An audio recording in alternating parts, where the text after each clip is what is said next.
In a town where old prejudices still lingered, a gang set their sights on taking control. To them, the quiet mechanic was just another shop owner, a black man in a place that never fully welcomed him, an easy target who would bow like the rest. They had no idea who they were dealing with. Before he walked away from war, he was a Delta Force commander, a man forged in combat, trained to eliminate threats before they even saw him coming. When they burned his shop to the ground, they thought they had broken him. They were wrong. As he hunted them down, dismantling their grip on the town piece by piece, something darker surfaced, a ghost from his past, a vendetta waiting to be settled. The gang was only the beginning. The real war had been waiting for him all along. Before we go any further, comment where in the world you are watching from, and make sure to subscribe. The air inside Vassar Auto Repair was thick with the familiar scent of oil and metal, a combination that had long since become a part of Cade Vassar's existence,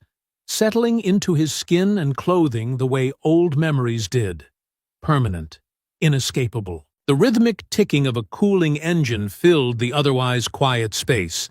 The last job of the day finished, the tools neatly arranged in their proper places. He took a moment to wipe his hands, feeling the weight of the day in his muscles, the kind of exhaustion that was satisfying in a way that violence never had been. He preferred it this way, preferred the hum of an engine over the whistle of a bullet, the smell of gasoline over the acrid burn of gunpowder. This shop wasn't just where he worked.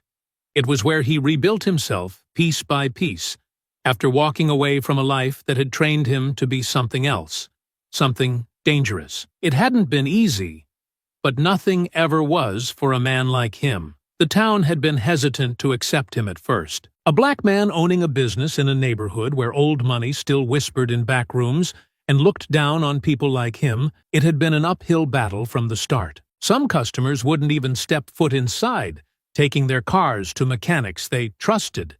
And he had learned early on that no matter how much respect he had earned overseas, it didn't buy him anything here. But he hadn't let that stop him. Over the years, he had won over the ones who mattered. The working men and women who didn't care about the color of his skin as long as he did the job right. They came to him because they knew he wouldn't cheat them, that he'd fix what needed fixing, and wouldn't overcharge them for things they didn't need. They respected the way he ran things, the way he treated people, and yet the neighborhood was changing. He had started noticing it a few months ago, the way businesses that had been around for decades were suddenly closing down. Owners who had spent their lives here packing up and leaving without much explanation. He had heard the whispers, the ones about a new gang taking over, about men who didn't ask for permission, only obedience. Then, earlier that day, they had come for him. Cade sat on the edge of his workbench, the rag in his hands nearly threadbare from the way he had been absent-mindedly twisting it between his fingers. The shop was quiet now, the last car repaired and picked up, the tools lined up neatly on the wall. It was the kind of silence he had learned to appreciate, the kind that made him feel in control, where the only problems he had to solve were mechanical, logical, things that could be fixed with the right tools and patience. But outside these walls, the neighborhood was changing. The signs had been there for months, storefronts closing down with little explanation, business owners leaving town overnight, sometimes selling, sometimes just vanishing. He had heard the murmurs at the diner, the way people spoke in hushed voices about men they didn't recognize hanging around, about the kind of trouble that didn't come with warnings, only consequences. At first, he had ignored it, not because he didn't care, but because he had spent too many years fighting other people's battles, getting involved in things that only left scars. He had built this shop to leave that part of himself behind, to be something other than a soldier or a weapon. Then, a few days ago, he had started hearing his own name in those whispers. At first, it was indirect, customers mentioning that some people had been asking about the shop, about whether Cade was planning to sell. A man he had known for years, an old-timer named Henry, who ran a hardware store 2 blocks down, had mentioned it first, his voice edged with something close to fear. "You ain't thinking of leaving, are you, Cade?" Cade had frowned at the question. Why would I? Henry had shifted uncomfortably, glancing toward the door as if someone might be listening. Because they're picking people off, one by one, and they've been looking at you. Cade didn't respond then, but something inside him had shifted. That evening, he noticed the car parked across the street. An older model sedan with dark-tinted windows, the engine idling just long enough to be noticed before pulling away. A test. A warning. They were watching, and that meant they were coming. Cade tossed the rag onto the workbench and walked to the back of the shop, his movements slow but deliberate. He pulled open the old, dented filing cabinet, reaching into the bottom drawer where a small, heavy safe rested beneath stacks of old paperwork. He spun the dial with practiced precision, unlocking it in seconds. Inside, wrapped in a worn piece of cloth, was his past. A pistol he hadn't touched in years.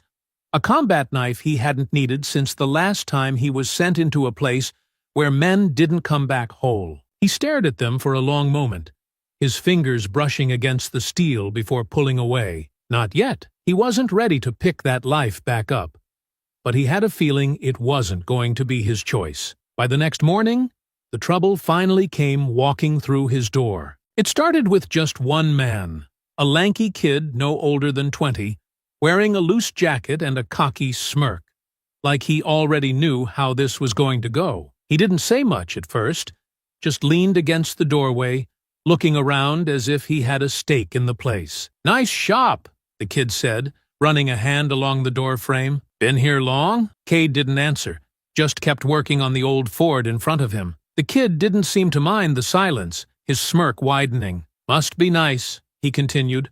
"A place like this, all yours. Bet it's worth a lot these days." Cade straightened, wiping his hands on a rag before finally looking at him. "You looking to get something fixed?" The kid laughed, shaking his head. "Nah, man. I'm just here to give you a heads up. Some people are coming by later. Want to have a little chat. See where you stand." Cade kept his face unreadable, but inside, something locked into place. The kid wasn't a threat. He was just the messenger. And if they were sending messengers, that meant they still thought this was a negotiation. That was their mistake. Cade took a slow step forward, closing the space between them just enough that the kid had to straighten up, no longer leaning so casually. "Tell them I'll be here," he said quietly. "And if they want to talk, they can come to me themselves." For the first time, the kid hesitated, as if realizing this wasn't playing out the way he expected. He licked his lips, nodded quickly, and took a step back toward the door. Yeah, I'll do that." He left without another word. Cade watched him go, his jaw tightening. The next time they came, they didn't send a messenger. Cade heard them before he saw them. The deep, throaty rumble of engines crawling down the street like a slow-moving storm. He didn't need to look to know what was coming. He kept working, hands steady as he tightened the last bolt under the hood of an old Dodge, the methodical click of his wrench the only sound inside the shop. Then the engines cut off. Car doors creaked open, boots scuffed against the pavement, and low voices carried through the air like a slow-building threat. Cade didn't need to count to know how many there were. The weight of their presence filled the space before they even stepped inside. The first man through the door was big. Not just in build, but in the way he carried himself. Broad-shouldered and thick-necked, moving with the slow, deliberate confidence of someone who believed he was untouchable. Trez Menard. He walked in first, and his men followed. 5 in total, all white, all marked by the kind of tattoos that told Cade exactly what kind of men they were. Symbols of hate, of belonging to something rotten. He had seen their kind before, both in uniform and out of it. Men who clung to the belief that the world owed them something for nothing. Men who thought power was their birthright. Trez let his gaze wander around the shop like he was inspecting something he already owned. His men fanned out, not blocking the exits, but positioning themselves in a way that made it clear they had already decided how this would end. Cade kept his eyes on his work, finishing the last bolt, wiping his hands on a rag. "Nice setup you got here," Trez said, his voice smooth but edged with something sharp. "A black man running a business like this. That's rare. Cade didn't respond. He just folded the rag slowly and set it aside. Trez smirked at the silence, nodding to himself. See? That's what I thought. You're quiet. Keep your head down. Don't cause trouble. I can respect that. He took a slow step forward. But here's the thing, he continued. This neighborhood? It's changing. We're making sure it's run right, keeping out the filth, making sure the right people are in charge. Cade's fingers flexed slightly, but he didn't move. Now, I don't got to explain what that means, do I? Trez tilted his head. Some people in town, they don't belong. They think because they bought some property, opened up a shop, that makes them one of us. But this town don't belong to them. His smirk widened, lazy and full of certainty. And it sure as heck don't belong to you. One of his men, a wiry guy with a shaved head and the look of someone who enjoyed hurting people, chuckled. Man, look at him. He don't even look mad.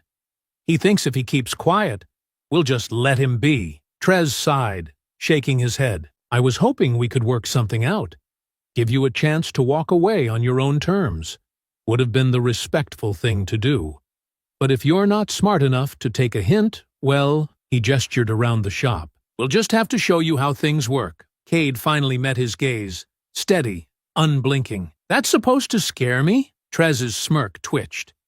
That reaction wasn't what he expected. You should be scared, the wiry man sneered, stepping closer, invading Cade's space. 'Cause if you think this is your town, your business, your life, his hand shot out, aiming for Cade's shoulder, trying to shove him back. That was the mistake. Cade moved. His left hand shot up, deflecting the grab before it even landed. His right fist came next, slamming into the man's ribs with a force that sent a deep, painful crack through the air. The wiry man barely had time to suck in a breath before Cade grabbed him by the collar, yanked him forward, and drove a knee into his stomach. The man collapsed with a gasping wheeze, folding in on himself like a rag doll. Then the room exploded. One of the others lunged at him, big, fast, throwing a heavy punch aimed straight for Cade's jaw. Cade stepped inside the swing, catching the man's wrist, twisting hard, snapping it to the side. A yell of pain filled the air, cut short as Cade slammed his forearm across the man's face, sending him sprawling. Another one grabbed him from behind.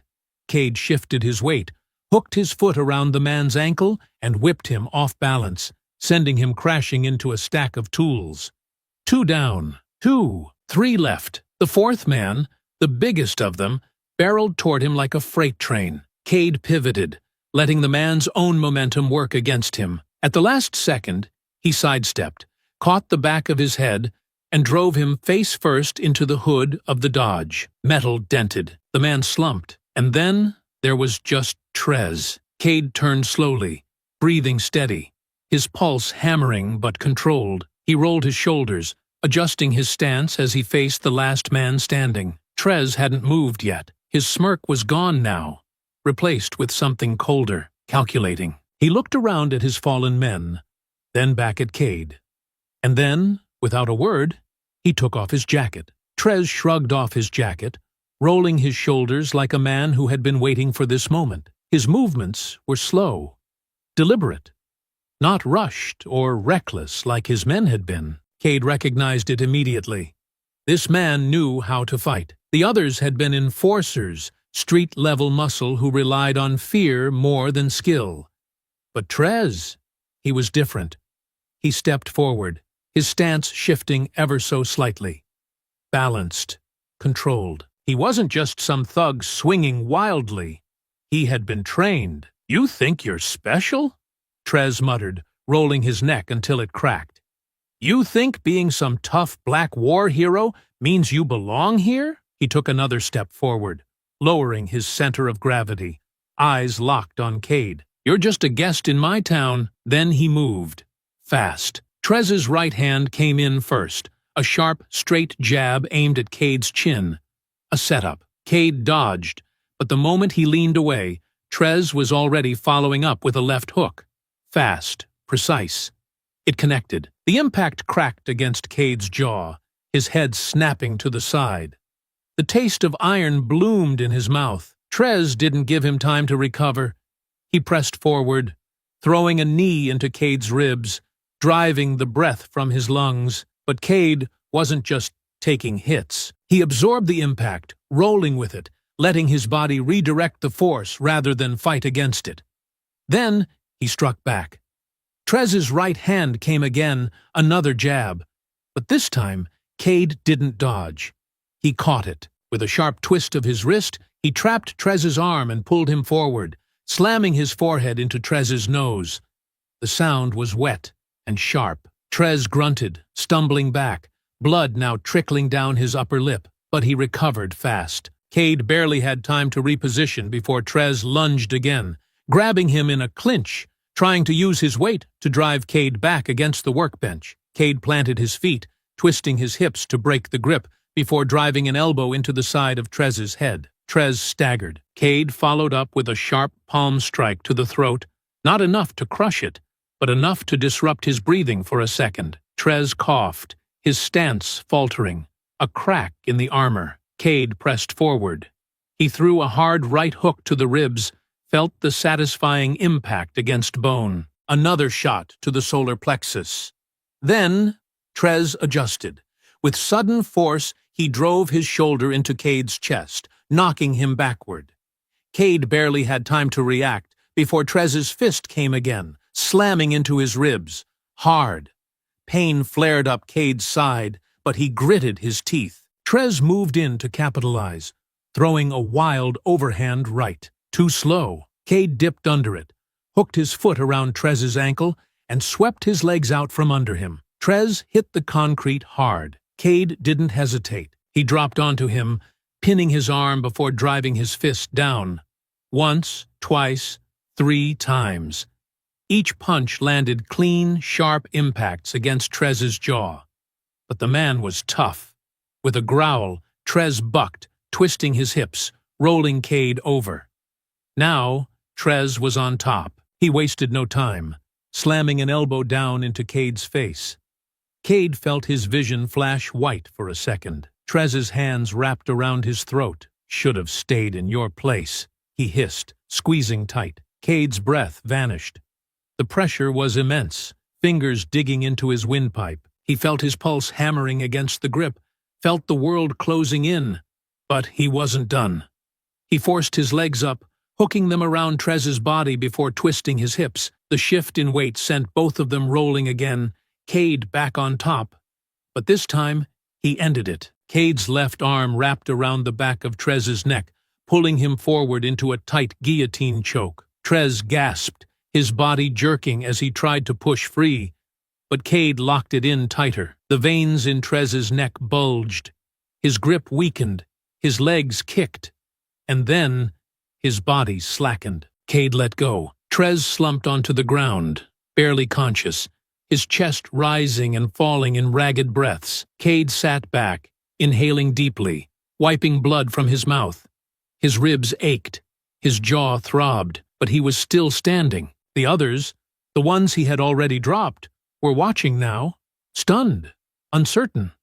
For the first time, they saw what they were dealing with. Cade exhaled, rolling his shoulders before rising to his feet. He stepped over Trez's barely moving body and looked at the rest of them, his voice calm, steady. "Get out!" No one moved at first. Then, slowly, one by one, they did. They hauled Trez up, dragging him toward the door. Before they left, Trez turned his head, his eyes still burning despite his bruised face. "This ain't over," he rasped. Then he was gone. Cade stood there for a long moment, rolling his jaw, feeling the pain settle in. The next morning, when Cade unlocked the front door of his shop, something felt wrong. It was subtle, the kind of thing most people wouldn't notice. The faintest shift in the air, the smallest inconsistencies in the way he had left things the night before. His tools, always meticulously arranged, were slightly off. A few wrenches pushed just an inch out of place. His workbench drawer, which he always closed until it was flush, was left slightly ajar, as if someone had been inside and left in a hurry, and then he saw it. Scrawled across the back wall, Written in something thick and black, maybe oil, maybe something worse, was a single word: leave. Cade stood there for a long moment, staring at the crude letters, his mind working through the implications. Someone had broken into his shop, not to rob it, not to wreck it, but to leave a message, to make it clear that they weren't done with him, that they expected him to fold, to pack up and go quietly like so many others before him. He exhaled slowly, walking to his workbench with unhurried movements, picking up a rag and wiping the wall clean. If this was their first warning, they had already made a mistake. Warnings only worked on people who were afraid. And Cade wasn't afraid, but they weren't finished. Over the next few days, the pressure mounted in ways that were too deliberate to be dismissed as coincidence. His truck's tires were slashed one night, 4 clean cuts across the rubber that told him whoever did it had taken their time. He replaced them without a word. The next morning, he found his mailbox ripped out of the ground and bent in half. The metal twisted like it had been pried apart with bare hands or a crowbar.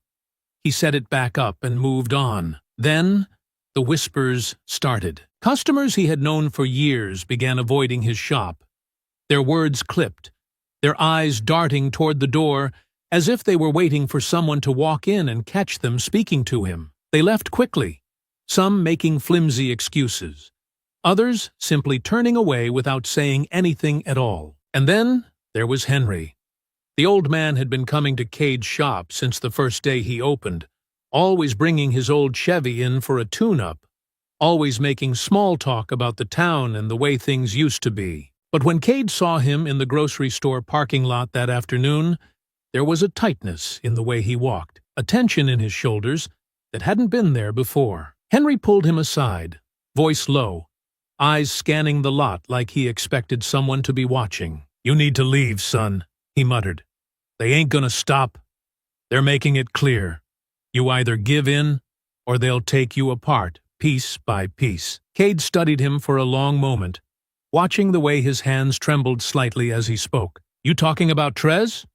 Henry swallowed, his expression darkening. "I'm talking about whoever's pulling the strings. Trez ain't just some punk with a bunch of thugs.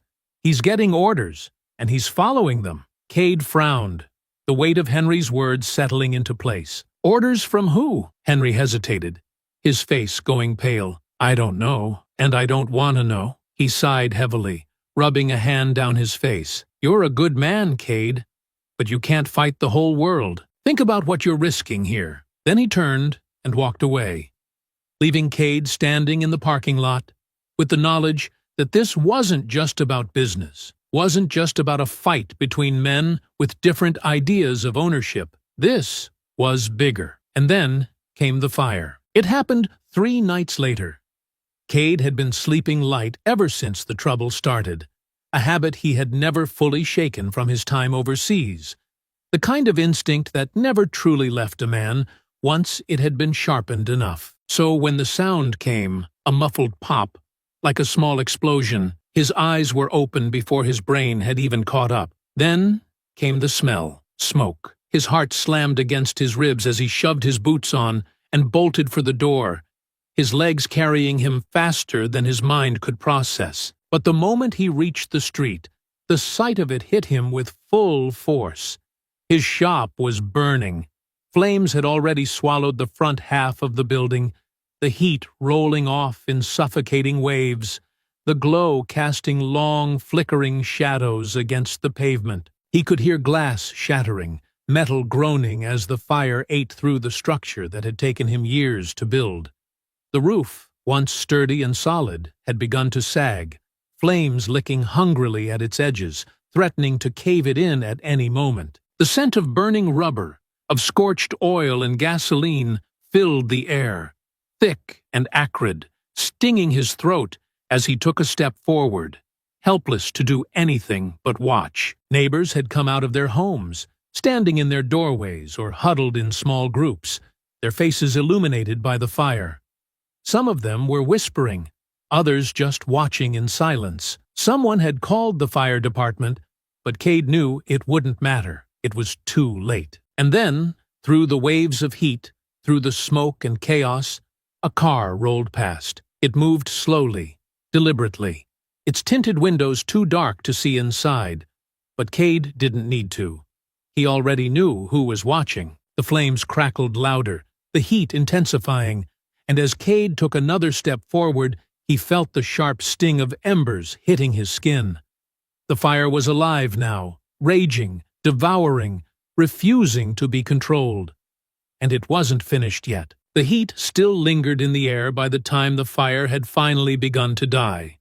The night sky, once clear and quiet, was now thick with smoke, rising in ghostly tendrils from the charred remains of Wasser Auto Repair. The fire department had arrived too late to do anything but keep the blaze from spreading, and even now, hours later, small embers still glowed beneath the collapsed metal beams and scorched remains of what had once been Cade's livelihood. He stood at the edge of the destruction, hands at his sides, body tense but still, his eyes locked on the blackened husk of his shop. The walls were gone, reduced to skeletal remains that barely stood against the weight of the damage. The garage doors had caved inward, twisted into grotesque shapes by the heat, and everything inside, his tools, his equipment, years of work, had been swallowed by the inferno. The firefighters were still wrapping up their work, moving through the wreckage with slow, methodical steps. Most of the flames had been doused, but the wreckage still smoldered, hissing every time water from their hoses hit a pocket of embers. Cade could feel the weight of their gazes on him.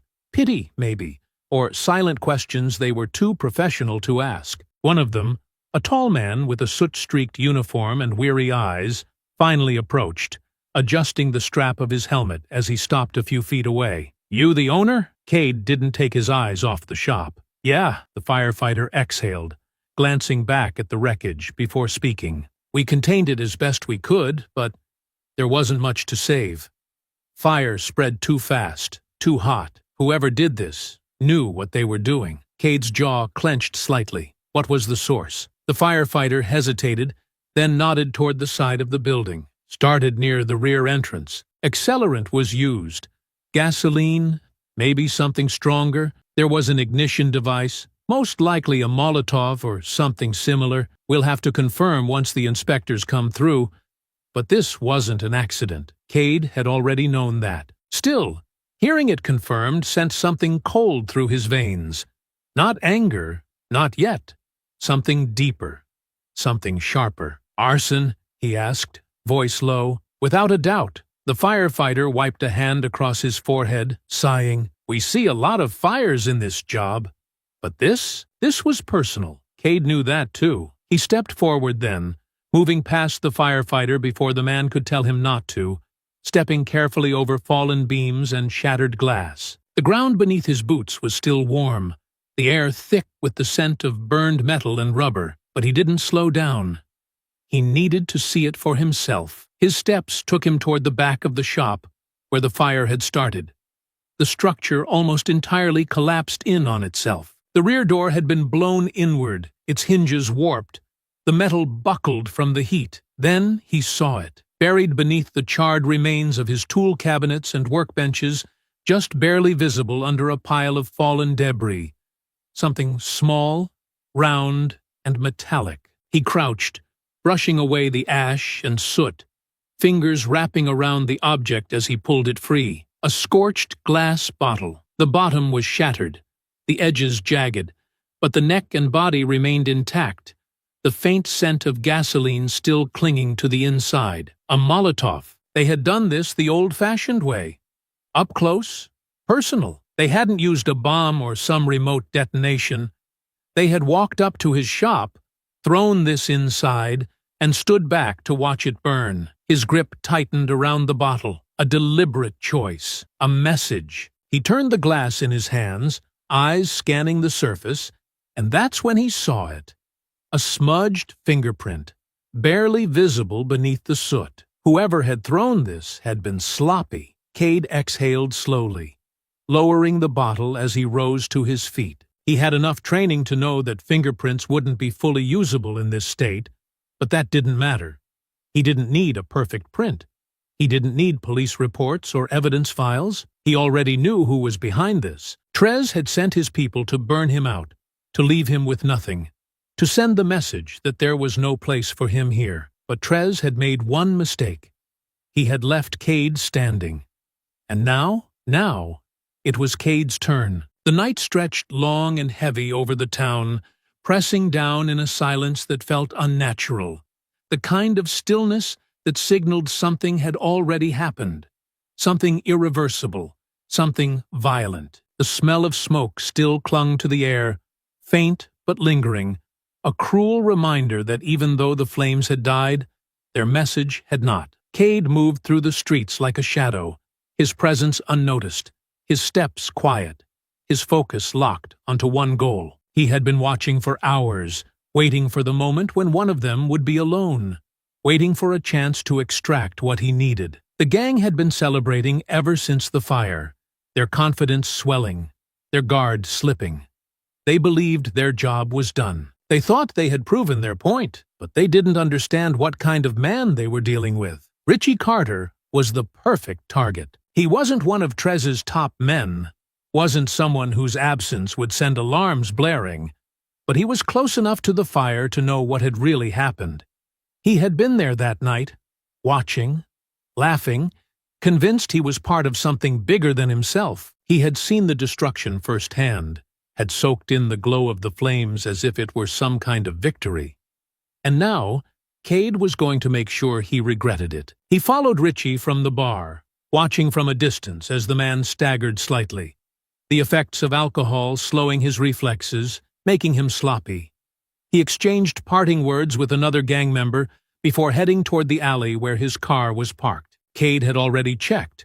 No cameras, no bystanders, nowhere to run. By the time Richie realized he wasn't alone, it was already too late. Cade struck fast, his arms snapping around Richie's throat in a chokehold that was precise, controlled, the kind of technique that didn't allow for escape. He pulled him back, cutting off his air, letting the panic set in before yanking him forward and slamming him face first into the brick wall. The impact was hard enough to stun, but not knock him out, leaving him gasping, his body limp for just a moment before instinct tried to kick in. Cade didn't give him the chance. With one swift motion, he spun Richie around and drove a fist deep into his ribs, feeling the jolt of impact reverberate through bone and muscle. Richie gasped, coughing, his hands shaking as he instinctively reached to protect himself. But Cade caught his wrist, twisting it just enough to make him freeze in place. "You were at the fire," Cade said, his voice quiet but carrying the weight of an unshakable certainty. Richie wheezed, his breath uneven, his mind scrambling to find a response. "Man, Cade didn't let him finish. Another strike, this time to the solar plexus, sent Richie doubling over, his body instinctively curling inward. He choked, trying to suck in air, but Cade simply pressed him back against the wall, his grip unyielding. "You know who gave the order," Cade continued, his tone never changing. "Say his name." Richie coughed violently, blinking rapidly, his panic setting in. "It was Trez! You know that!" he gasped, his voice carrying just a hint of desperation. "He said you needed to be taught a lesson. That—" Cade wasn't interested in the excuses. His hand moved quickly, slipping into Richie's jacket pocket, fingers closing around something unexpected. A phone. But this wasn't the cheap burner that most of Trez's men carried. Wasn't the kind of disposable device criminals used when they didn't want to be traced. When Cade pulled it out, he immediately knew something was wrong. The phone was sleek, unbranded, encrypted, nothing that should have been in the hands of a street-level enforcer. Richie saw it and froze. "Don't!" The word barely left his lips before he swallowed hard, his pupils dilating as pure fear seeped into his expression. Cade turned the phone over in his hand, his mind already piecing together the implications. He tapped the screen, but it required a passcode. Locked. He tried another button, and the screen flickered, showing an unknown message in a language he didn't immediately recognize. "What is this?" Cade asked, his grip on Richie's collar tightening. Richie's breath hitched. I "I don't know," he stammered. "Trez gave it to us, but he didn't want to keep it. Said it wasn't ours to have. Said it—" He hesitated, his whole body locking up, his fear deepening in a way that told Cade this was bigger than just some gang orders. Cade's voice dropped lower. "Said it was what?" Richie shuddered, sweat beading at his temple. His hands twitched slightly, his throat bobbing as he swallowed, his mind torn between whatever had scared him more, the unknown force behind this phone or the man holding him against the wall. "This wasn't about you," Richie whispered, his voice barely above a breath, his words shaking as if speaking them aloud made them real. Cade's jaw tightened. "What did you just say?" Richie exhaled shakily, his body trembling now. This wasn't about you." His voice caught, and the panic in his face deepened. "He wanted you to wake up." The silence that followed was suffocating, the weight of the words pressing into the air like a blade against the skin. Cade didn't move, didn't blink, didn't breathe for a long moment, letting the words settle, letting the meaning behind them dig deep. This wasn't about revenge. This wasn't about territory. This was a setup. Someone had orchestrated this from the very beginning.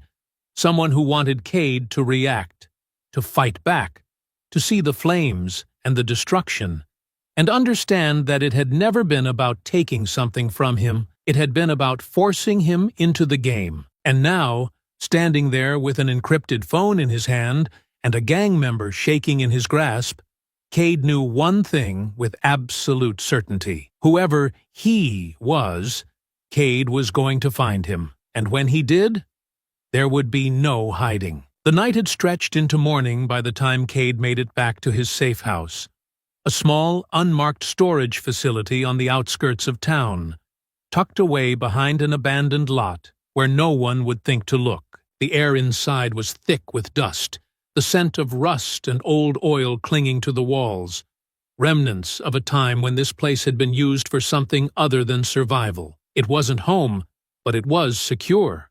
And right now, that was all that mattered. He placed the encrypted phone on the workbench, rolling his shoulders as he took a slow breath, his ribs aching from the fight, his knuckles raw from the interrogation. But pain was secondary. Just another reminder of the war he had found himself in, a war that had begun long before the fire, before Trez's threats, before he had even realized he was being pulled into something much bigger than a turf dispute. He sat down, fingers moving across the keyboard as he powered up his laptop, plugging the phone into an external device designed to bypass encryption. It was a slow, methodical process, layers of security peeling away one at a time as he worked through the barriers protecting whatever information was inside. The device itself was unlike anything a common street thug would carry.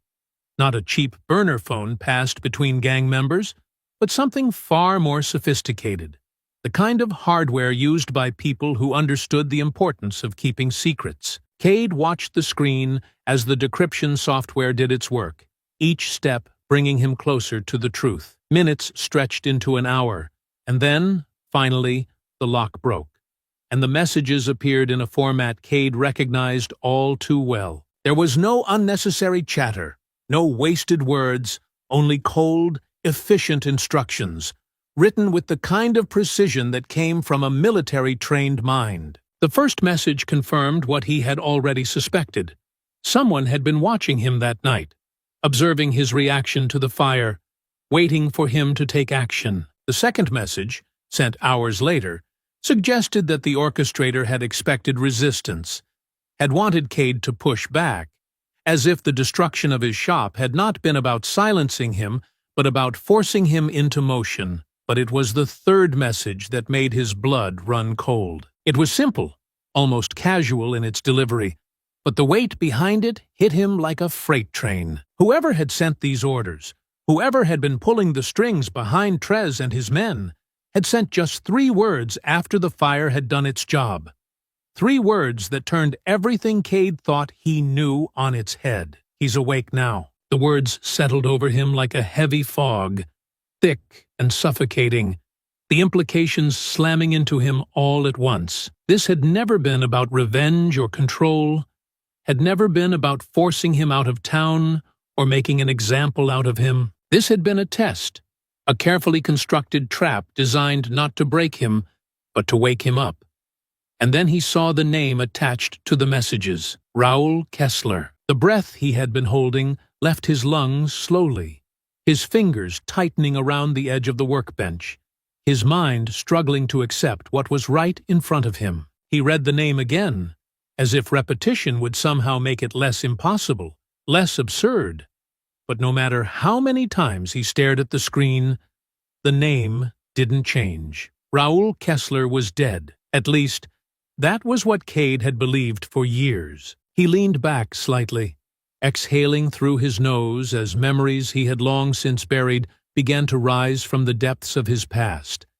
Images of war-torn streets, of missions that had never been recorded, of decisions that had shaped the course of his life in ways he had never truly acknowledged. He and Raoul had once been more than just soldiers in the same unit, had once been brothers in arms, fighting side by side in places neither of them ever wanted to remember. But everything had changed after that mission, the one that had put Cade in the crosshairs of a truth he hadn't been ready to face. It had been classified, the details buried under layers of government red tape, but Cade had known enough to understand the stakes. The target had been labeled as high priority, a man who posed an immediate threat to their operation, someone who had to be eliminated with extreme prejudice. Cade had taken the shot, had carried out the mission without hesitation, but what he hadn't known, what no one had told him, was that the man he had killed had been Raoul's brother. The fallout had been swift. Raoul had disappeared not long after, his name written off as another casualty of war, lost in an operation that had never been fully explained. Cade had never questioned it, had never allowed himself to dwell on the possibility that there had been more to it, had never let himself wonder if Raoul had truly died that day. But now, sitting in a darkened room, staring at the proof that Raoul had not only survived, but had orchestrated everything that had happened over the last few weeks, Cade understood the truth. The fire, the threats, the calculated push that had forced him back into this world, none of it had been about revenge. It had been about bringing him back. Raoul hadn't burned down Cade's shop to take something from him. He had done it to wake him up. And Cade, gripping the edges of the workbench so tightly his knuckles turned white, realized that whatever was coming next, whatever game Raoul was playing, he was already exactly where Raoul wanted him to be. The weight of the revelation sat heavy on Cade's chest, pressing against his ribs like a slow, unrelenting vice. But he didn't let it consume him. He had spent too many years in the dark corners of the world to allow himself the luxury of hesitation. Too much time understanding how men like Raoul operated to waste a second dwelling on the past when the future demanded action. If Raoul had gone through this much trouble to drag him back into the fight, if he had set fire to Cade's life just to get his attention, then he had made one fatal miscalculation. He had given Cade a direction to move in. Cade had been forced into too many fights in his life. This one he was walking into willingly. The encrypted phone sat in the center of the workbench, the screen still glowing faintly with Raoul's messages, an invitation masked as an execution order. It wasn't enough to tell him where Raoul was, but it was a start, a thread to pull on. And Cade knew from experience that the only way to find a ghost was to follow the trail of people who were already afraid of him. He began with Trez's men. Richie had given him enough to work with. Hints about an outsider, someone even Trez was wary of, someone who had stepped into the gang's operation and made it clear that they were not in charge anymore. That alone had been enough to tell Cade what kind of force he was up against, because Trez was the kind of man who ruled through fear, and for him to be taking orders, to be nothing more than a conduit for someone else's will, meant that Raoul wasn't just working from the shadows. He was standing in plain sight, knowing no one would dare move against him. The first stop was an old warehouse on the outskirts of town, a known safe house for Trez's crew, a place where deals were made and debts were collected, where men with too much arrogance and not enough intelligence gathered because they believed no one would ever come knocking. Cade had spent enough time around men like them to know they never thought about security until it was already too late. He arrived just past midnight, moving through the darkness like a predator that had already decided the outcome of the hunt. The entrance was guarded, 2 men stationed by the loading dock, both of them more focused on their conversation than on their surroundings. Cade didn't give them the chance to realize their mistake. He moved swiftly, closing the distance in a breath, his left hand clamping down on the first man's mouth as his right arm wrapped around his throat, cutting off his air with precise pressure. The man barely had time to react before his body went limp, unconscious before he could even struggle. Cade let him drop, turning to the second man, who was just starting to process what had happened, his hand reaching for the gun at his waist. Too slow. Cade's fist connected with his ribs first, a quick, devastating blow that knocked the breath from his lungs. Before he could recover, Cade grabbed the back of his head and slammed it into the metal siding of the warehouse, watching as he crumpled to the ground in a dazed heap. The fight was over before it had even begun. He stepped inside. The inside of the warehouse was dimly lit, the air thick with the scent of motor oil and sweat. The faint hum of voices carrying from the back where a few men sat around a table, counting cash and passing a bottle between them. Cade recognized one of them immediately. Luis Ortega, one of Trez's enforcers, a man who had made a career out of hurting people who didn't fall in line. Luis barely had time to turn his head before Cade had him by the throat, lifting him from his seat and slamming him onto the table, sending stacks of cash and empty bottles clattering to the floor. The other men jumped up, reaching for weapons, but Cade didn't even acknowledge them. He just squeezed. "Luis," Cade said calmly, watching the man's face redden as he clawed at Cade's grip, "you know who I am. You know why I'm here." Luis tried to shake his head, tried to force some bravado into his expression, but the truth was already written in his eyes. "You've been taking orders from a man you don't even know," Cade continued, his grip tightening just enough to make Luis wheeze. "A man Trez is afraid of. I want a name." Luis gasped, his body jerking against the pressure, but Cade didn't loosen his hold. The men around them hesitated, waiting to see if Luis would be able to handle this himself. But the moment stretched too long, and Cade could see the shift in their postures, the creeping realization that this was not a fight they wanted to be a part of. Finally, Luis choked out 2 words: "Raul Kessler." The reaction in the room was immediate. One of the men took an instinctive step back. The other exhaled sharply, his face tightening, as if he had been waiting for the name to be spoken, but had hoped it never would. The air shifted, not just with fear, but with something worse, dread. Cade leaned in, lowering his voice. "Where is he?" Luis's face twisted, sweat beading on his forehead. "I don't—" Cade slammed him back down. "Don't lie." Luis let out a ragged cough, his eyes darting to the others in the room, searching for an escape that didn't exist. His lips trembled, and for a moment Cade thought he would refuse, but then his shoulders sagged, the fight draining out of him. "He's got a place outside town," Luis muttered, voice shaky. "An old compound.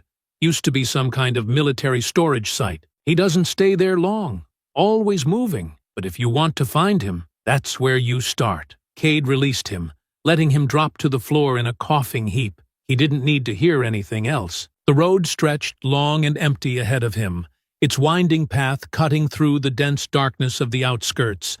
The low hum of the truck's engine the only sound accompanying Cade as he closed in on the location Luis Ortega had given him. His mind was sharp, focused entirely on what lay ahead. But deep in his chest, something heavy settled in place. Something that told him that no matter how well he prepared, this was not going to be a simple hunt. The moment Luis had spoken Raul's name, something had shifted, not just in the room, but in the very air around them. as if saying it aloud had opened a door that had long been bolted shut. The men who worked under Trez weren't the type to spook easily, but their fear of Raoul had been different. It hadn't been the kind born from violent men who ruled with brutality. It had been something deeper, something that had lingered in their eyes long after Cade had walked out. Luis had given up the location of an old military storage site, a compound long since abandoned by the government, one that had once served as a holding facility for surplus equipment before funding cuts had left it to rot. Places like this were never truly forgotten, and Cade knew from experience that men like Raoul didn't pick their hideouts at random. If Raoul had chosen this place, it was because it offered more than just secrecy. It was defendable, secluded, and most importantly, easy to control. As the terrain shifted from paved roads to uneven dirt paths, Cade killed the headlights and pulled the truck to a stop just shy of the tree line, cutting the engine before stepping out. The night was thick, the air still, but even in the silence, his senses picked up the signs that someone had been here recently. Fresh tire tracks carved patterns into the dry earth.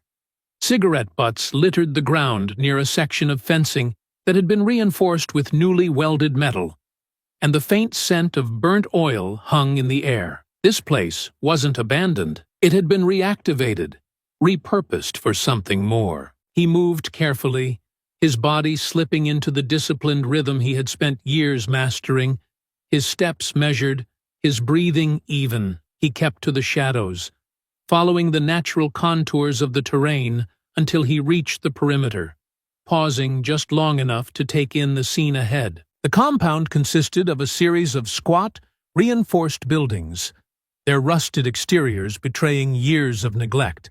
But there was something unnatural about the quiet that surrounded them. There were no visible guards, no patrols moving through the lot, no sign of the usual precautions men like Raoul should have taken. It was too open, too still, and that alone sent every instinct in Cade's body on edge. The silence wasn't a mistake. It was a choice. The lack of security meant one of two things. Either Raoul had already abandoned this location, or he had prepared something that didn't require an armed presence. Cade didn't believe in easy outcomes, and he had no intention of assuming this was anything less than an invitation. Raoul wanted him here, and that meant whatever was waiting inside had already been decided long before Cade had even arrived. Moving toward the nearest building, he kept his approach deliberate, slipping through a side entrance that had been left slightly ajar, a clear invitation that did nothing to ease the tension coiling in his muscles. The interior of the structure was cold and lifeless, the air thick with the scent of old concrete and rusted metal, and as he stepped further inside, the dim, flickering overhead lights cast erratic shadows against the walls, their uneven glow creating an unsettling, shifting pattern that made the space feel smaller than it was. It didn't take long before he saw them. The walls were covered in photographs. At first glance, they seemed random, an assortment of grainy images pinned haphazardly against the cracked concrete, some blurred, others sharp with unsettling clarity. But as Cade moved closer, his breath slowed, his pulse steady, even as the weight of what he was looking at settled into his bones. These weren't just surveillance photos of his shop before the fire, of his truck parked at the diner, of the grocery store where he had spoken to Henry. They weren't just recent images meant to track his movements over the past few days.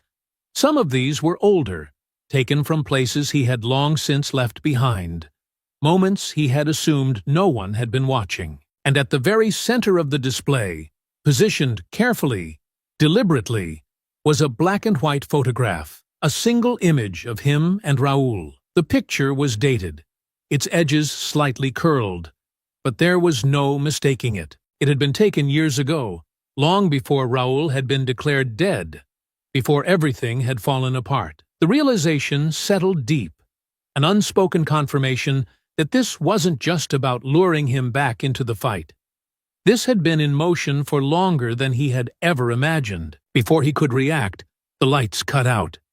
Darkness swallowed the space in an instant, the hum of the overhead fixtures dying, leaving nothing but silence in their wake. Cade's muscles tensed, his instincts kicking in, every fiber of his being screaming that he had walked directly into a controlled space, one where every movement had already been calculated. His body shifted, prepared for the next move.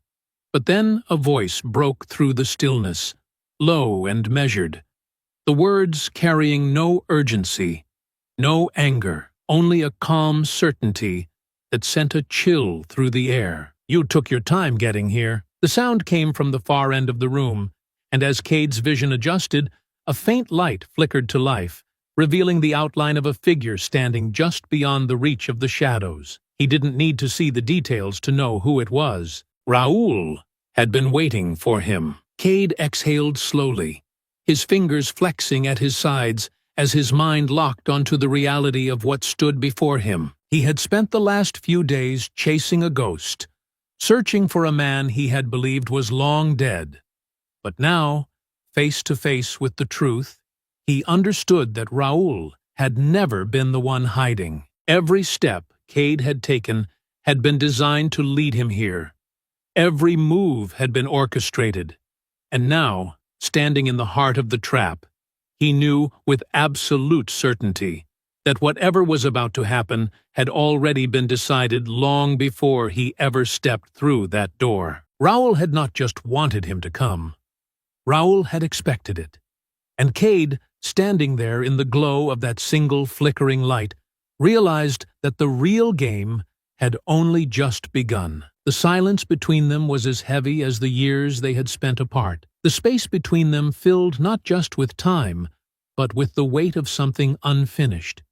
Something that had been waiting to come to a head for far longer than either of them would admit. The night stretched endlessly above them, the glow of the moon barely cutting through the darkness that wrapped around the abandoned lot behind the safe house, as if the world itself was holding its breath, waiting to see which of them would be the first to break. Cade had spent years hunting men like Raoul, tracking them across war zones and forgotten streets, but this wasn't like any of those missions.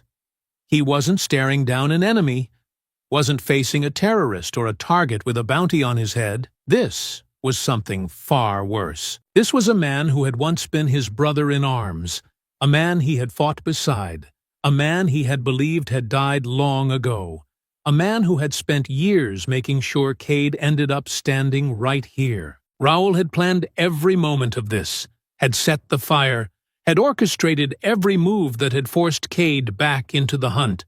And now, here he was, standing just a few feet away, watching Cade with the patience of someone who had already decided how this was going to end. "You've spent all this time chasing me," Raoul said, his voice steady, controlled, as if the conclusion of this meeting was inevitable. "And yet, even now, you still don't get it." Cade kept his breathing measured, his stance solid, his gaze locked onto Raoul's. But the truth was already settling. Deep inside him, a slow, creeping realization that made him feel as if the ground beneath his feet had shifted. "Then tell me," he said, his voice calm but unwavering. Raoul exhaled slowly, shaking his head slightly, something close to amusement flickering across his face. But there was no humor in it, only something colder, something that had been forged in years of waiting. "You don't even remember his name, do you?" The words were a knife, cutting through the distance between them, cutting into something that Cade hadn't even realized had been waiting to bleed. He had carried out so many missions, had erased so many names, had followed orders with the kind of precision that made men like him valuable. But now, standing here, faced with the consequences of one of those orders, he realized that this was the one that had never really left him. Raoul let the silence stretch, watching him, waiting. Then he spoke again, his voice quieter now, but sharp enough to draw blood. "Ivan Kessler." The name meant nothing at first. It was a name like any other, a target like any other. And then the memories surfaced. Cade's breath slowed, his mind sharpening as he pieced it together. "Dagestan," he murmured, almost to himself. "Operation Iron Dagger." Raoul's expression didn't shift. His voice was edged with steel. "You remember now?" Cade let out a slow breath, his stance unwavering, his tone carrying nothing but certainty. It was a mission. A classified black op. Ivan Kessler was an arms dealer funneling military-grade weapons into insurgent groups across Eastern Europe and the Middle East. He wasn't just funding them. He was equipping them with high-powered explosives, sniper rifles, and stolen U.S. ordnance. He put weapons in the hands of men who took out entire squads, executed civilians, bombed infrastructure to destabilize governments. We tracked him for months, followed the money, intercepted the supply lines, watched his movements until we had confirmation that he was making a deal with a warlord known for orchestrating mass civilian bombings. The directive was clear: eliminate him.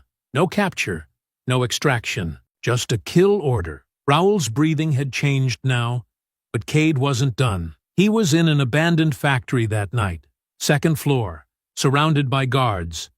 My team went in under full blackout protocol. Halo jump, silent movement. I had the shot. One clean pull of the trigger. Ivan dropped. His warlord client tried to run. We put him down too. My team cleared the building in under 10 minutes. We exfiltrated. No casualties on our side. The mission was a success. His voice didn't waver, didn't shift, didn't carry an ounce of regret, because there was none. Raoul's fists clenched, his entire body tightening as something inside him snapped. His voice, when it came, was low and lethal. "He was my brother." The words hit Cade harder than he expected, but his expression didn't change. Ivan Kessler had been an arms dealer, a man who had armed killers. The blood of soldiers, of innocents, was on his hands, but he hadn't known, not until now. Cade exhaled, his voice even. "It wouldn't have changed anything." Raoul's breath hitched for half a second, but his fury didn't fade. "You're saying you still would have pulled the trigger?" Cade's gaze was locked onto his. "Yes." Raoul's fists tightened at his sides, his breathing steady but laced with something deeper, something close to breaking. "You didn't even hesitate, did you?" Cade shook his head. "It was an order, Raoul. A necessary kill. I didn't question it. I didn't hesitate. I neutralized a target who was feeding weapons to the enemy. You think because he was your brother, that changes what he was? That changes what he did?" Raoul's teeth clenched, his body tensing like a predator about to pounce. "He was trying to get out," he snarled. "He called me. He wanted out." Cade met his gaze without flinching. He was too deep. "You don't just walk away from men like that, Raoul. You know it. I know it. Maybe he knew it too, but by the time he tried to run, it was too late. He made his choice, long before that night." Raoul exhaled sharply, his shoulders rising and falling in something that might have been exhaustion, or maybe it was just the weight of everything finally pressing down on him, finally being spoken aloud after years of silence. "I spent years watching you," he continued, his voice carrying something raw now, something that had nothing to do with hatred and everything to do with certainty. "Watching you move on, watching you build a life, watching you pretend that what we did, what you did, was just another mission, another name, another body." His gaze darkened. "But I didn't get to move on. I didn't get to bury it and walk away. While you were fixing cars and pretending you were done, I was living with the hole you left in my world." Cade's expression remained unreadable, but inside, he felt the weight of those words settle in a place that had never fully healed. Raoul stepped closer, voice lower now, but no less sharp. "You don't know what it's like to lose a brother." The words landed with finality, cutting through whatever air remained between them. And for the first time since this all began, Raoul's pain eclipsed his rage, but it didn't lessen his resolve. Cade exhaled slowly, but his voice remained steady. "So you burned my shop down? Hunted me? Put innocent people in danger? Just to make me feel what you felt?" Raoul's face remained unreadable, But there was something in his eyes now. Something deeper than revenge. Something far worse. "I didn't want you to feel what I felt, Cade," he said, his voice unwavering. "Because you never could. You never lost a brother. You never had to watch your own blood spill and realize that the man responsible walked away without a second thought, that he moved on, that he built a life, while you were left with nothing but the void he carved into your world." He exhaled sharply. "You don't get to feel what I felt, but you will understand what it means to have everything taken from you." Cade watched him closely now, saw the flicker of something unresolved in his expression, the lingering echo of pain that had been driving him forward all this time. "So why fake your death?" Cade asked, his voice low but firm, cutting through the tension that had thickened around them. "Why disappear? You could have come for me years ago." Raoul tilted his head slightly, and for the first time, something close to a smirk ghosted across his lips. "Because I wanted to take my time," he admitted, his voice quiet, almost thoughtful. "I wanted to make sure when I came back, I wouldn't just kill you. That would have been too easy, too fast. I wanted to build something first, something that could make you suffer the way I did. I wanted you to watch everything you built burn to the ground before I ever laid a hand on you. And I wanted to be the one to bring you back into this world, because we both know you never really left it. Did you?" The truth settled into Cade's chest like a slow, sinking weight. And he understood now. Raoul had erased himself so he could reshape the world on his own terms. He hadn't wanted revenge in the heat of the moment. He had wanted control. He had wanted to be the one to dictate exactly when and how Cade would pay for what had been taken from him. "You're never going to stop, are you?" Cade asked, his voice quieter now, the finality of his own words settling deep in his bones. Raoul didn't hesitate. "No." And Cade knew in that moment that this would not end in words, that there was no compromise, no path where they walked away from this unchanged. Raoul hadn't just come to destroy him.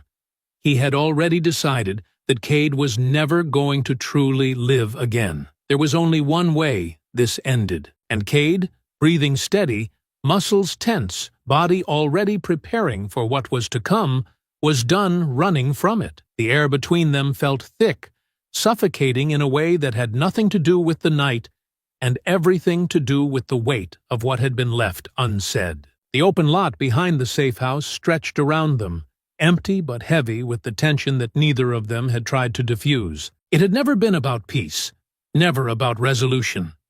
This had always been about the moment when words would no longer be enough, when all that remained between them was violence. Raoul stood a few feet away, his posture loose but coiled, like a man who had already made up his mind, but was giving Cade one last chance to understand before he ended it. His eyes, dark and unreadable, locked onto Cade's with a quiet intensity, one that held no hesitation, no uncertainty. "You're standing there like you think this can end some other way," Raoul said, his voice quiet but steady, like there's still something left to salvage. Cade exhaled slowly, keeping his stance neutral, his gaze unwavering. "There doesn't have to be another body buried over this." Raoul's lips twitched, something between amusement and bitterness flickering across his face. "No, Cade, there doesn't have to be, but there will be." He took a slow step forward,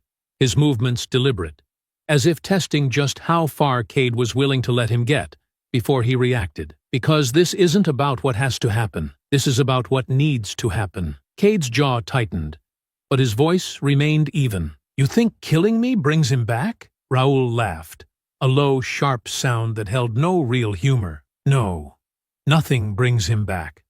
Nothing changes what happened." His smirk faded, his expression hardening. "But that's not the point, is it? The point is making sure you don't get to walk away from it clean." Cade tilted his head slightly, watching him carefully. "So, that's what this is? You don't want justice. You just want to ruin me." Raoul's eyes darkened. "You ruined yourself a long time ago. You just haven't admitted it yet." Cade let out a slow breath, rolling his shoulders, the tension settling deep into his muscles as he felt the moment drawing closer, felt the space between them narrowing in ways that had nothing to do with distance. "This doesn't bring him back," Cade repeated, softer this time, but no less firm. Raoul's gaze flickered for a moment, something unreadable flashing through his expression before it hardened once more. "No," he admitted, nodding slightly, "but it makes sure you never forget him." And then he moved. The shift was sudden,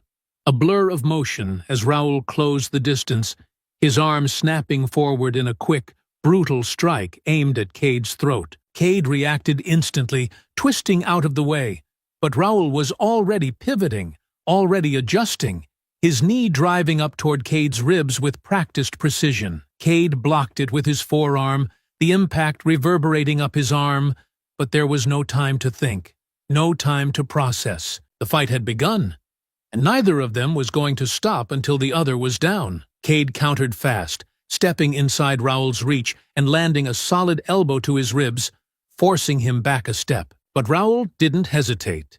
He twisted with the impact, using Cade's momentum against him, driving a sharp palm strike toward Cade's jaw. Cade barely dodged in time, the force of the blow skimming past his face.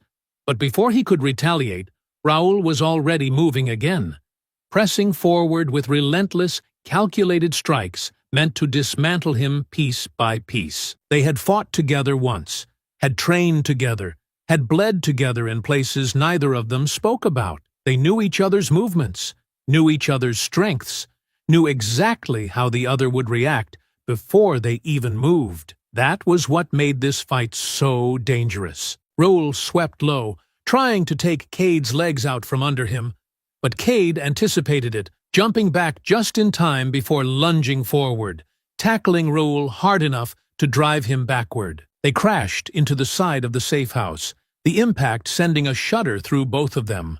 But Cade didn't let up. He threw a punch, aiming for Raoul's jaw, but Raoul dodged at the last second, the momentum carrying Cade just slightly off balance. Raoul took the opening, slamming his forehead into Cade's face with brutal force.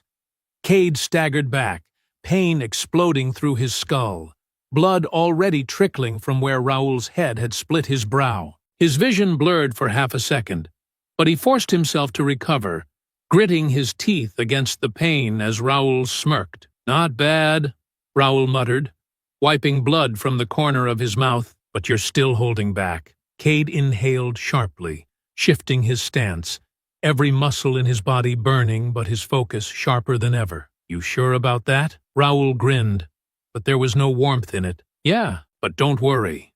You won't be for long." And then they were at each other again, fists flying, bodies colliding in a brutal clash of skill and sheer will. There was no hesitation now, no restraint. The world around them had shrunk down to the fight, to the relentless rhythm of fists and feet meeting flesh, to the sharp crack of bone against bone, to the ragged, controlled breaths of two men refusing to break. The night blurred at the edges, reduced to the space between them, to the battle neither of them was willing to lose.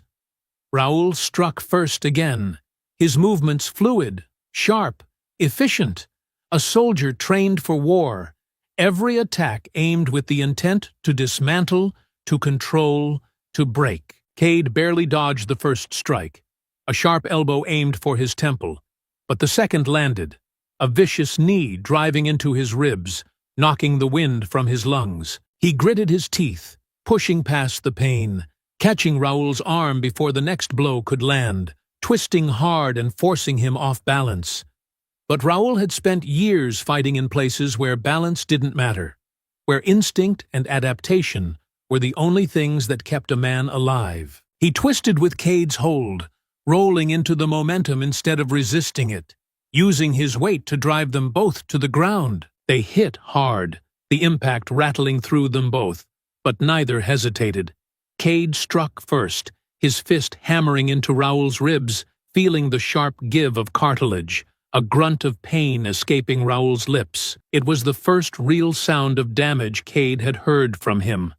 It wouldn't be the last. Raoul retaliated instantly, smashing his forehead into Cade's nose, a savage, unrelenting move that sent pain exploding through his skull, blood streaming instantly down his face. Cade barely had time to process the hit before Raoul was already on the offensive again, twisting out from under him, slamming a fist into Cade's jaw as they both staggered back to their feet. Neither man hesitated. Neither man backed down. They collided again. Two forces trained for war. Two soldiers who had spent their lives surviving by knowing exactly when to strike and when to endure. This wasn't just a fight. This was a battle of attrition, a test of who would break first. Raoul's hands were fast, precise, his attacks relentless, keeping Cade moving, keeping him reacting instead of controlling the fight. He feinted left, drew Cade's guard up, then struck low, his shin smashing against Cade's side in a brutal roundhouse kick that sent a sharp bolt of pain through his ribs. Cade staggered back half a step, but refused to fall. Raoul came in for another strike, this time aiming for Cade's throat. A clean kill if it landed. Cade caught his wrist at the last second, twisting sharply, using Raoul's own momentum against him, sending him crashing to the ground. But Raoul rolled instantly, pushing off with his hands, coming back up in a fluid motion, his breathing controlled despite the damage he had already taken. Cade spat blood to the side, wiping his face with the back of his hand, his body aching, but his mind sharper than ever. He had fought too many men like Raoul before, men who had trained to win, men who believed in control above all else. But this wasn't war. This wasn't an operation. This was something far more personal. And that made Raoul dangerous. "You're slowing down," Raoul muttered, his breathing steady. But there was a tightness to his voice now, a crack in the control he had maintained throughout the fight. Cade exhaled sharply, rolling his shoulders. "You always talk this much when you're losing?" Raoul's smirk was quick, but it didn't reach his eyes. He rushed in again, faster this time, more aggressive, abandoning the measured precision of his earlier attacks. He wanted to end this now. Cade met him head-on, ducking low, slipping past the first strike, planting his feet and driving his fist into Raoul's ribs again, this time with everything he had. Raoul staggered. It was slight, barely noticeable, but Cade saw it, saw the way his body reacted just half a second too late, saw the momentary lapse in control. He pressed the advantage, stepping forward, throwing a sharp jab into Raoul's face, following with a second strike to his ribs, targeting the same spot he had already injured. Raoul grunted, but instead of retreating, he grabbed Cade by the collar of his shirt, yanking him forward, their faces inches apart. "You think this ends with me?" Raoul's voice was rough now, strained, the pain in his body starting to seep into his words. Cade's grip tightened on Raoul's arm, his knee shooting up and slamming into Raoul's gut. He felt the air leave Raoul's lungs, felt the way his body instinctively curled in from the blow. But Raoul didn't let go. Instead, he threw them both backward, sending them crashing into the dirt. They rolled, bodies tangled, fists still swinging even as they hit the ground, neither willing to let the other get the upper hand. Cade slammed his elbow into Raoul's face, feeling the crunch of impact, but Raoul twisted, ignoring the pain, wrapping an arm around Cade's throat, locking in a chokehold. Cade's body reacted instantly, muscles tightening as he felt the pressure cut into his airflow. He drove his elbow back into Raoul's side once, twice, 3 times, each hit sending a jolt of pain through his opponent's body. But Raoul held on, gritting his teeth, refusing to let go. Cade knew he had seconds before the hold cut off his oxygen completely. Instead of fighting against it, he shifted his weight, using Raoul's grip against him, rolling into the choke instead of away from it, breaking Raoul's hold just enough to slip free. He twisted, reversing their positions, slamming Raoul's back against the dirt, pressing his forearm against his throat. Raoul struggled, but Cade had leverage now, pressing down, pinning him, both of them breathing hard, bodies battered, blood staining the dirt beneath them. Neither man moved for a moment, both holding on, both refusing to break. But only one of them was going to walk away from this, and Cade was about to make sure of it. Cade's breath came slow and deep, his body aching, his muscles screaming from the unrelenting brutality of the fight. Raoul was pinned beneath him, their bodies covered in dirt and blood, both of them exhausted but still refusing to let this end. The ground beneath them was damp with sweat and violence, but the battle was far from over. Raoul gritted his teeth, struggling beneath Cade's weight, but Cade had him locked down, his arm pressed against Raoul's throat just hard enough to remind him that one wrong move could end it all. But Raoul had never been one to go quietly. A shift in his grip, a sudden twist of his fingers, and before Cade could react, Raoul's hand shot toward his waistband. Cade saw the movement too late.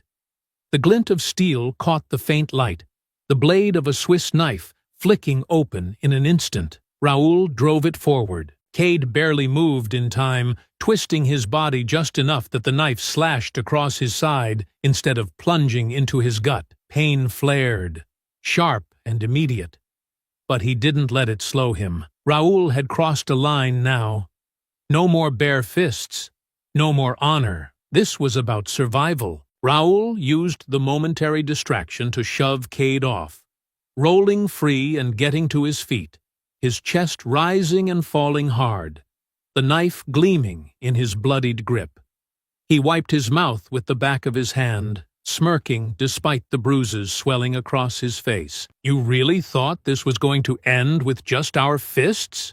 Raoul asked, his voice rough, his stance shifting back into readiness, the knife dancing between his fingers. "You always were too idealistic." Cade exhaled, steadying himself despite the pain throbbing from his side, blood soaking into his shirt. He had fought men with weapons before. Raoul was fast, deadly, but he wasn't unpredictable. Cade knew how he thought, knew his movements, knew the way he calculated his kills. Raoul lunged again, the knife flashing through the air in a precise arc aimed for Cade's ribs. Cade dodged, but the blade nicked his arm, the sharp sting barely registering over the adrenaline pumping through his veins.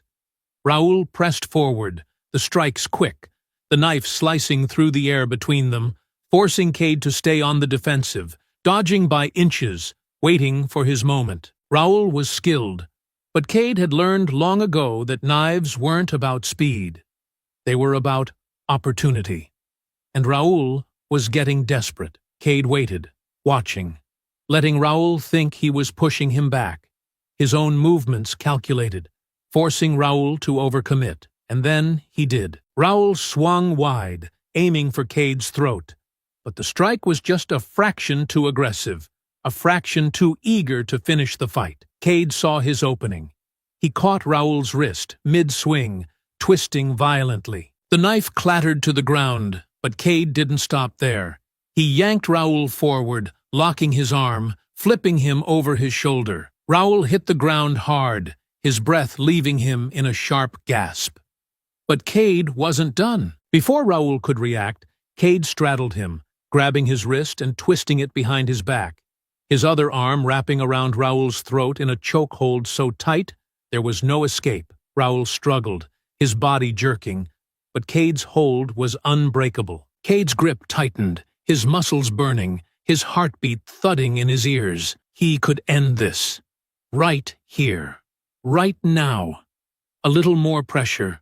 A little longer. He could feel Raoul weakening beneath him, his body beginning to slow, his breaths coming shorter. This was it. This was justice. This was vengeance. And yet, it wasn't.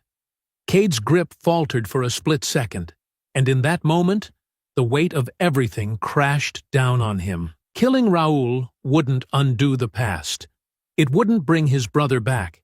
It wouldn't erase the destruction Raoul had caused. It wouldn't change what had been taken from both of them, but it would change Cade, and that realization settled deep inside him, heavier than the fight itself. Raoul felt the hesitation, his body stilling beneath Cade's grip, his breath ragged. He let out a sharp, bitter laugh.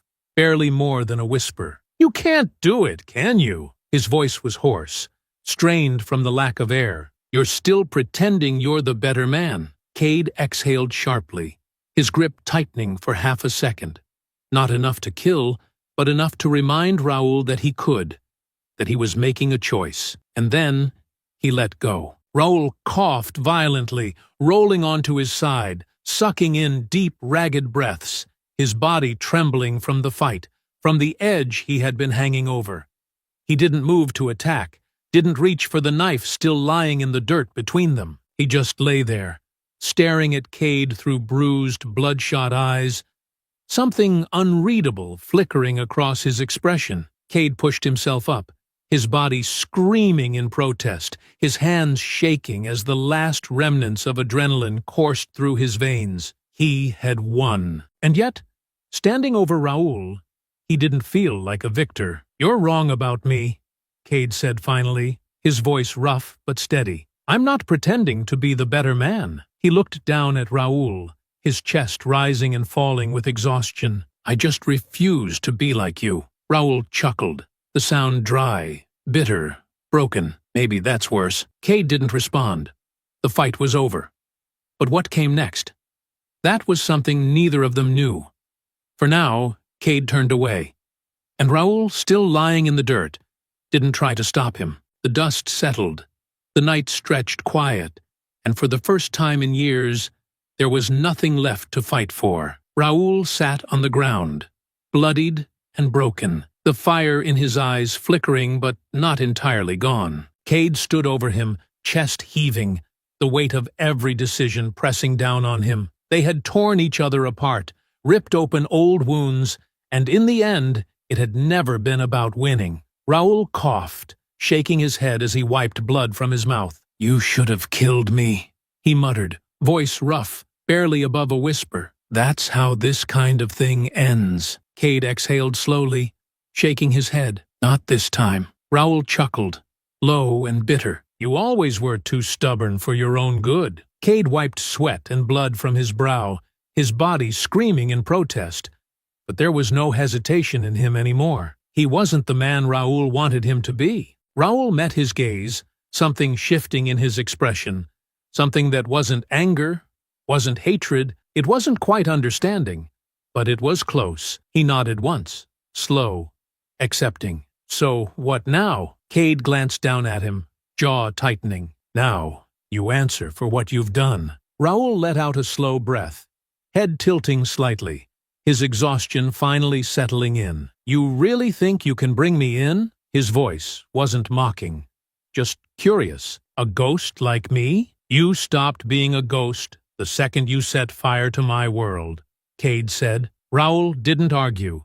He didn't try to run, didn't resist when Cade pulled out his radio and made the call. 15 minutes later, the wail of sirens cut through the quiet night. The police arrived in force, tactical units moving in with precision, weapons trained, orders sharp and clipped. But there was no fight left in Raoul. He sat there, bloodied and bruised, staring into the distance as if the battle had drained everything from him. When they hauled him to his feet, he barely reacted, only glancing once at Cade before offering the faintest hint of a smirk. "Guess this is where our story ends." Cade met his gaze, unreadable. "No, this is where your story finally catches up with you." The officers shoved Raoul into the back of a waiting cruiser, the doors slamming shut behind him. For the first time in years, Raoul Kessler wasn't a ghost. He was a man caught in the weight of his own actions. As the convoy of police vehicles disappeared into the night, Cade felt something settle inside him. Not satisfaction, not victory, but closure. It wasn't the ending Raoul had wanted, but it was the one he had earned. Raoul might have orchestrated the war, but he hadn't fought it alone. His reach had extended into the gang that had tried to take over the streets, the same men who had burned Cade's shop, who had tried to make this city their own through fear and violence. But with Raoul gone, the foundation crumbled. Trez's organization had already been weakened, fractures forming as soon as Cade had started cutting through them, and now the last of them were scattered. Some fled town before law enforcement could track them down.